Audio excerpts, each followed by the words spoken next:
Adireddy Apparao. Sir నమస్తే అండి. నమస్తే. 16 కోట్లేమో వాళ్ళేమో పన్ను కట్టాలి, మాకు కడతలేదు.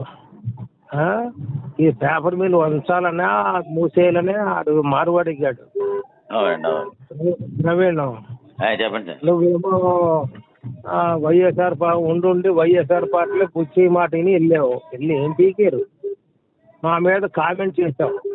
నేను విడిచిపెడతానని అనుకోకు, కామెంట్లకి పనిష్మెంట్ ఉంటుంది ఎవరికైనా సరే. సరే, అది మీకు వస్తాయి సమాధానాలు రెడీ పెట్టుకోండి. ఇప్పుడు డ్యూటీకి వెళ్తున్నావా? వెళ్తున్నాను సార్, వెళ్తున్నాను.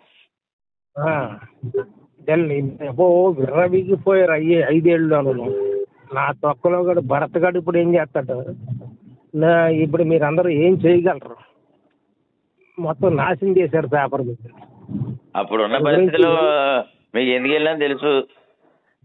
నువ్వు ఎందుకు వెళ్ళావు నాకు తెలుసులేవయ్యా బాబు. ఇప్పుడు రాజయ్య మనల్ని ఇది చేస్తాను కదండి. అవునండి. బుచ్చి చౌదరి సలహా మీద వెళ్ళావు. ఇప్పుడు బుచ్చి చౌదరి ఏం చేస్తాడు, నువ్వేం చేస్తావు? వైఎస్ఆర్ దొంగ ఉంది ఇక్కడ మొత్తానికి. దాన్ని మా యోగ నిద్రలో పోయింది, అది 10 ఏళ్ళు అయినా లేవదు ఇక్కడ.